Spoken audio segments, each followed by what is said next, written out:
Every kid learns this lesson early, and almost nobody learns it on purpose.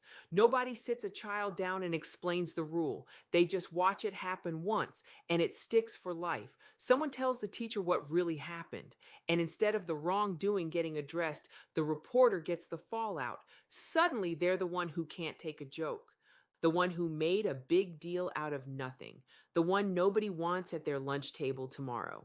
The lesson isn't subtle. Reporting doesn't protect you, it isolates you. Handling it yourself, staying quiet, working around it, absorbing it, that's what keeps you safe. Most people never unlearn that. They just grow up and bring it to work.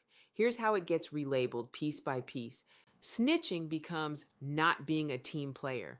Reporting a real problem starts getting read as disloyalty, like flagging an issue is the betrayal, not whatever caused the issue in the first place.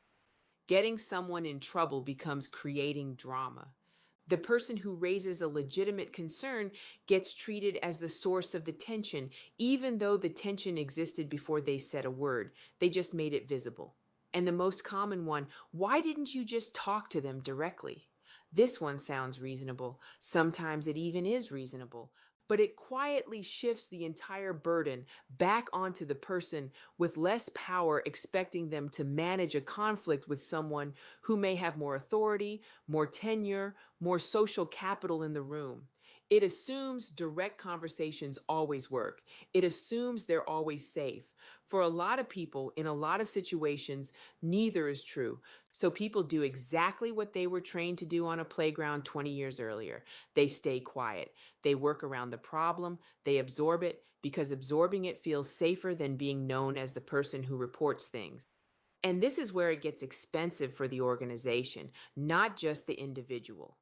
Every unreported issue is a small compounding cost. The manager who doesn't know their team is struggling. The pattern that keeps repeating because nobody with firsthand knowledge felt safe enough to name it. The eventual blowup that could have been a quiet correction 6 months earlier if the social cost of speaking up hadn't been so high.